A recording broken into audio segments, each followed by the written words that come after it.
नमस्कार, मेरा नाम डॉक्टर महिमा है। आज हम बात करेंगे कि आप अपने सोराइसिस को कैसे खत्म कर सकते हैं। जब सोराइसिस को खत्म करने की बात आती है तो आपके मन में ये भी आता होगा, क्यों मुझे सोराइसिस हुआ, कि ऐसा मैंने क्या किया है कि मेरे ही शरीर में सोराइसिस हुआ, दूसरे इंसान को सोराइसिस क्यों नहीं हुआ। मैंने कुछ अपने पेशेंट से सुना है कि हमारे दोस्त भी अल्कोहल का इंटेक करते हैं तो उनको सोराइसिस क्यों नहीं हुआ, मैम हमें ही सोराइसिस क्यों हुआ है।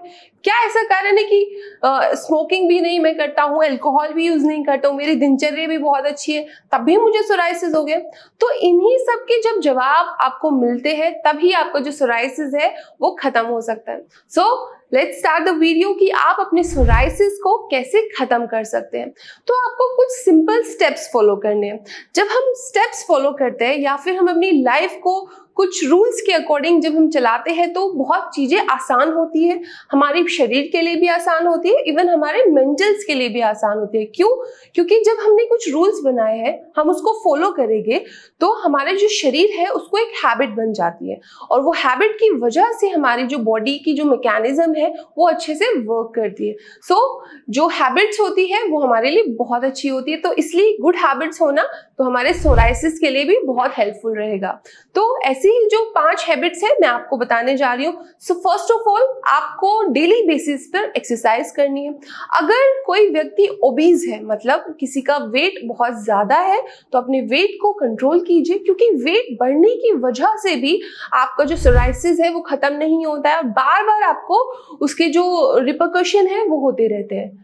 सबसे पहला हुआ कि आपको अपना वेट मैनेज करना है। वेट मैनेज करते ही आपकी बहुत सारी आने वाली इन फ्यूचर की जो बीमारी होती है उसको भी आप कंट्रोल कर लेते हैं, जैसे कि लीवर की बीमारी, इवन आपको डायबिटीज से भी आप खुद को बचा सकते हैं। सेकंड हैबिट के बारे में बात करते हैं कि आपको खुश रहना है।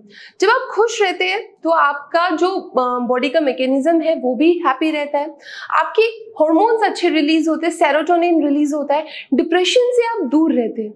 और डिप्रेशन एक ऐसा कारण है जो आपकी सोराइसिस के इलाज में रुकावट बनता है, तो इसीलिए खुश रहने की कोशिश कीजिए।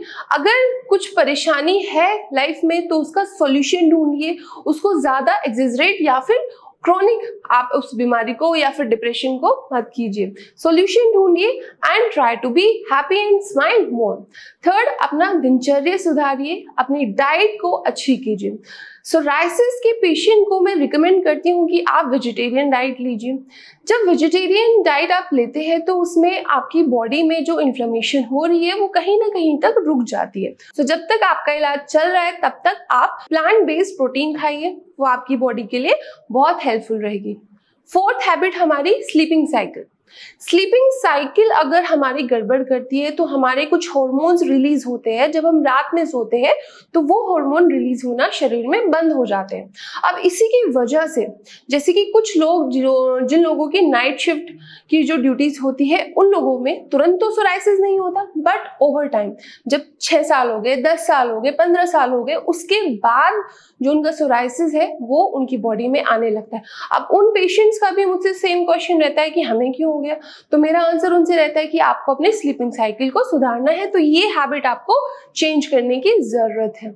Last but not the least वो हमारी हैबिट की जो हम एलोपैथिक दवाइयों की तरफ जाते हैं। हमें इंस्टेंट रिलीफ चाहिए, तो इंस्टेंट रिलीफ चाहने वाले जो पेशेंट होते हैं, जो उनकी बीमारी है उसको वो क्रॉनिक कर लेते हैं।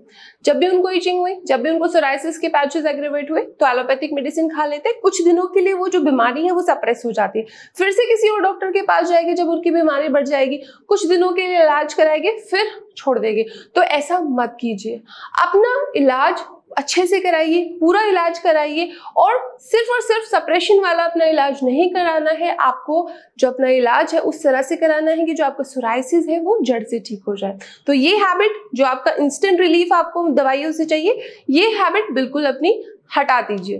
धन्यवाद।